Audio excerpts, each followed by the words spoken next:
Stop human trafficking. Stop human trafficking. Stop human trafficking. Stop human trafficking. Stop human trafficking. Stop human trafficking. Stop human trafficking. Let's put an end to human trafficking. People of the world, I need you to stop human trafficking. Before we begin this vlog, I just want to let you know that human trafficking looks like me and like you. And while we're still in the month of January, which is Human Trafficking Awareness Month, I want to let you know how you can be involved in the anti-human trafficking community.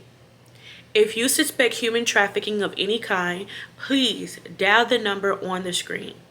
If you're out and about and you believe that you have noticed or you have witnessed a form of human trafficking, please do not engage for the safety of yourself and the safety of the victim. If you can, discreetly take a picture of the suspected suspect, the suspected survivor, and the license plate. It is better to be safe than sorry. Human trafficking is claiming lives today. It is a billion-dollar industry. Everybody can't do everything, but everyone can do something. Will you play your part in eradicating human trafficking? Don't do it for me. Don't do it for you. Do it for your children, for your family, and for a safer community. Thank you so much for listening. Now, let's get into the vlog.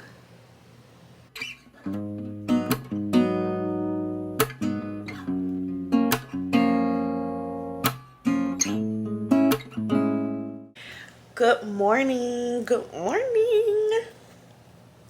Okay, good morning, y'all. So I wanted to talk to y'all real quick before I go ahead and get this vlog started. First of all, I just woke up, so crust in the eyes, still pretty though. And I need to brush my teeth, so I'm talking to y'all with hot breath. Like, breath is hot, okay, fresh out of the oven. Okay, I just woke up.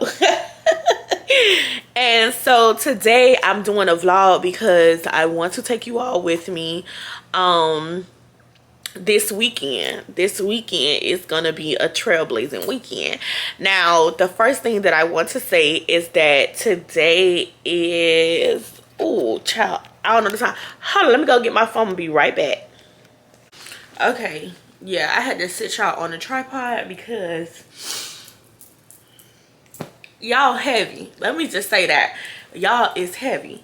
Anyway, let's get to the video. So today is Saturday, January 27th, and it is 10:16 a.m. So today I want to get up and I want to go to an event. And this event is called Ashley Speaks. It is held it's hosted by the state attorney's office and by an amazing woman, Jamara Johnson. And she works for the state attorney's office in the Human Trafficking and Sexual Abuse Division unit. And she hosts this every year in January, not only just to bring awareness to human trafficking, but bring awareness to brown and black women that are missing, that probably is not getting as much coverage as any other woman would get. I would say that I'm taking y'all along with me on that because it always turns out to be an amazing event. And I'm looking cute today, y'all. I'm looking so cute. I ain't even finna play no games with y'all. That's the tea. I'm not even finna play no games with y'all. I'm finna get dressed, okay? So come with me, because I'm finna put it on. I'm finna put that stuff on. All right, I'm about to go because I'm talking too much. Let me go take a shower. Hey, y'all. So I'm back. Don't mean to flash you. Don't mean to flash you. That's not how I look when I stand up, okay? So I'm just all in your grill right now. Let me show y'all what I got on. So I got on a nice little sundress because I don't know if it's gonna be outside or inside. Regardless, I'm dressed for the occasion. Okay, y'all, so I can wear this with this purse, because the jewelry is gold. My accessories are gold and silver. So this can eat, or this, my MK. You know, I got a few of those for Christmas. This can eat. I don't know. I'm really leaning toward, that's hard. Let me see. Let's just do the white. The white and the red. And then I'm gonna put my new SD card in my purse. Are my keys in here? My keys are in here. The scent for today was my Cartier. If you know me, you know I love all things vanilla. Okay? So I think today I'm gonna mix the Cartier with a little Nella scent. Girl, you smell good, honey. I look good. On my mama, on my hood. I look good. I look good. And the purse is the MK. To help me be successful, and vice versa. Don't get me wrong. I'm that person too. I go hard for my people. Any of them can tell you. So if that's not what you're doing, I don't believe you. You don't love me. You might love the idea of me. You might love the way I look. You might love the way I talk, love the way I smell. Who knows? But you don't love me if you're not investing into me that way. And that's like, I feel like that's for everybody. Like, flat out. Don't believe that man, girl. He don't love you. Love ain't gonna let you starve. We gonna find you something to eat. Okay? Aunt, right? I want to know, and I got a series, so it's going to be a few seconds, but I want to know, why were you living with your aunt? I've been in and out of foster care since I was 16. So, she was just like, my grandma had me for a while, but my grandma, she be in and out too. You know, it is what it is. So auntie was just like, Ashley, you talking about my pretty little niece, Ashley?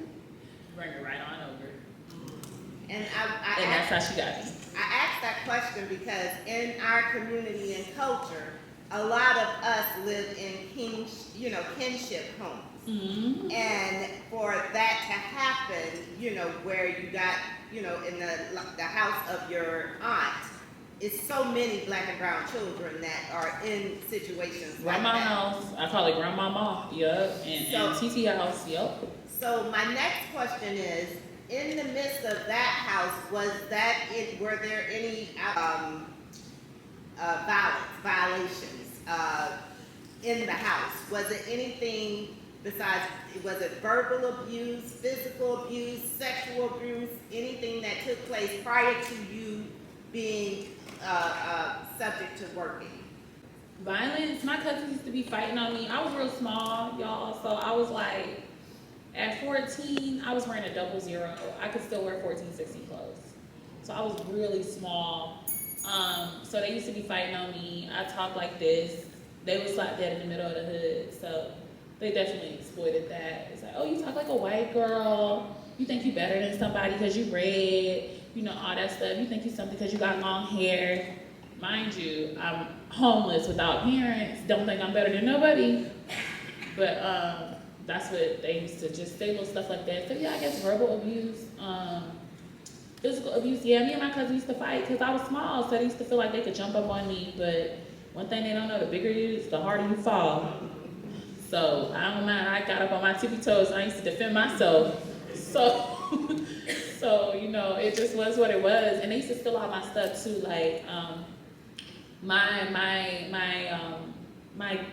guys and my friends would buy me I like the Tracy girl. I was obsessed as a kid. So they would buy me what it was, Pure Seduction and Lustful back in the day. So they'll buy it for me, and my cousin would steal it. So they be stealing all my stuff. So that's all I had. So when it's all that a person has, a Bath and Body Works spray doesn't hold a lot of weight. Mm-hmm. But if that's all you have, that it means a lot to you. You know what I mean? So it would just break my heart. I'm just like, how come every time I leave this house to go get money for y'all always stealing my stuff? Like, I can't have nothing. And so yeah, it was a lot going on, but I felt like, you know, it was my family, so I just rather struggle with them because I didn't realize that they were hurting me, I guess you could say. Like, I didn't realize that I probably would have been better off if I wasn't with them. So I just thought, well, at least I'm with my family, you know, like at least these are my people. But no, now that I'm educated and I got some sense, I ain't got Stockholm Syndrome no more, now I know lead them right where they was at. Thank you. You're welcome. Jamaro, thank you for your incredible work. Really,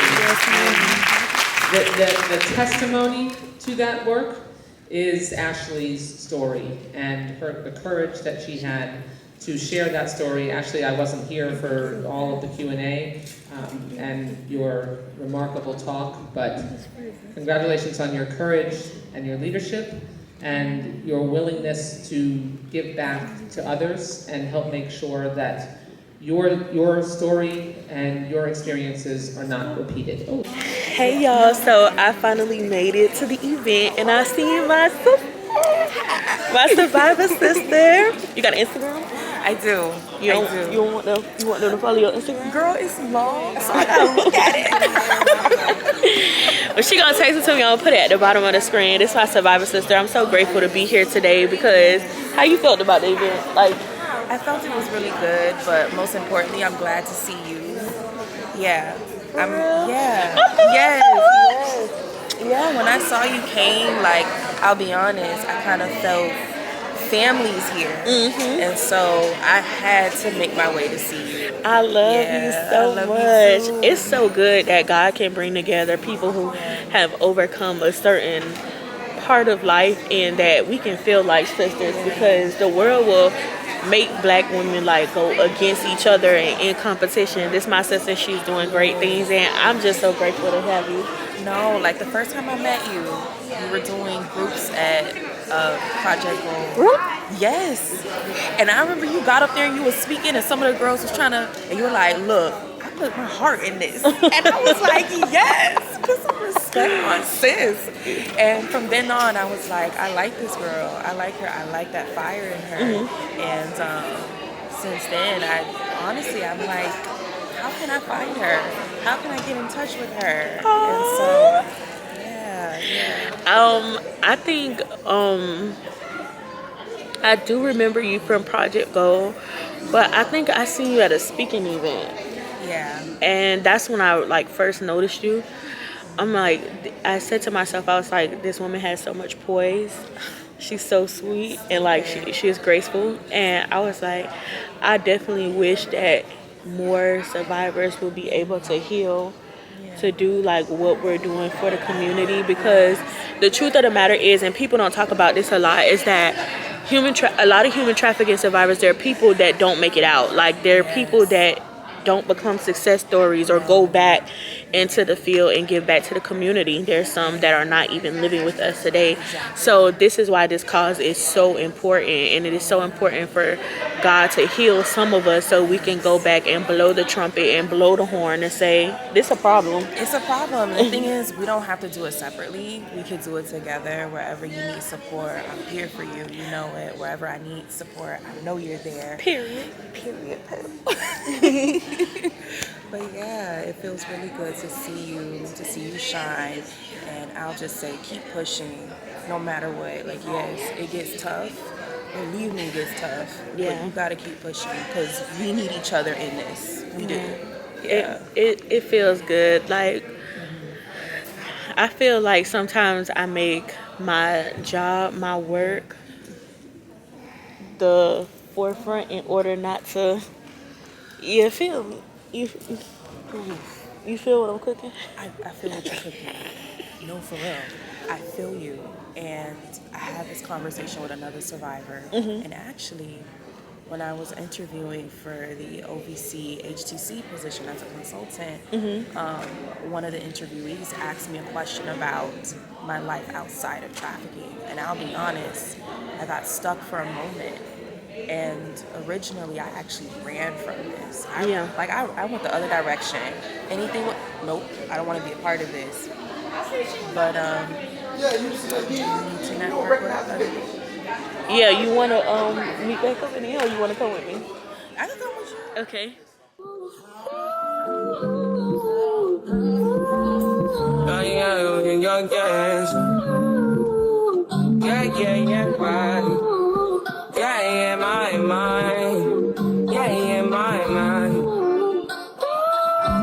I ain't got a clue, bro.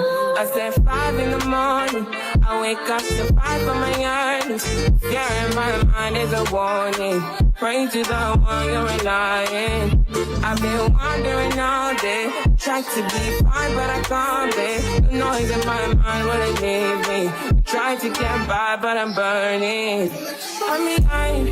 My mind is right. All these thoughts I'm troubling. Starting to give up. I've been fighting to be on my way.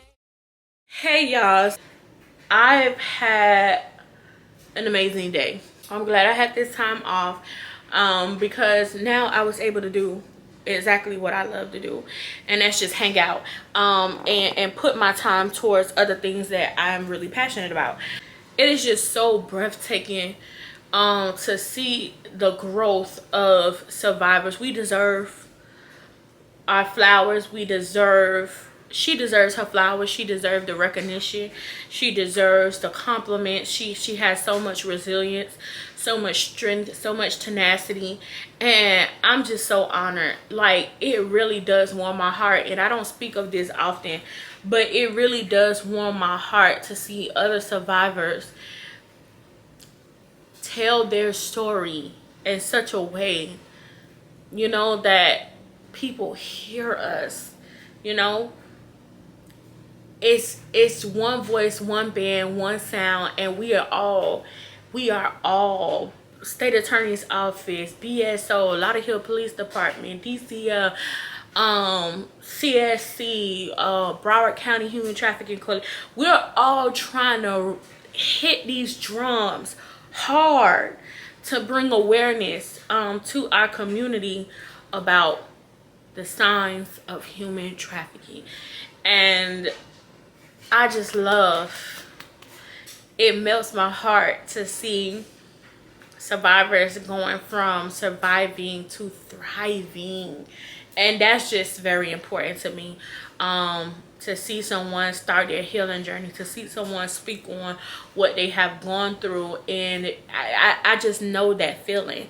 It's so liberating, and I'm so grateful that I was able to catch the part that I did catch, and I just need to be more, I need to produce more results in my time management skills this year, and that's one of the things that I really want to work on. So yeah, me, Daniela, and all my people was there. Like, I got people. You know what I'm saying? All my people was there. It's like a cookout or a reunion. Like, you know everybody. Y'all ain't seen each other in a while, but you know everybody. So all my people was there. And I always feel so safe. I always feel so at home when I'm with my people. But most of all, I was just so grateful to hear Ashley. Human trafficking is a big deal. And so today, when I have events, when I see events like this, my heart warms. It just warms. It melts. Because it is so important for us to share what human trafficking is and how the community can step in and help. Human trafficking does not look like a white van. Human trafficking does not look like a little white girl taken into a white van. Human trafficking does not always look like somebody tied up in a chain. Mental chains are so much harder to break, so much harder to free yourself from. Human trafficking looks like you. It looks like me. It looks like your aunt.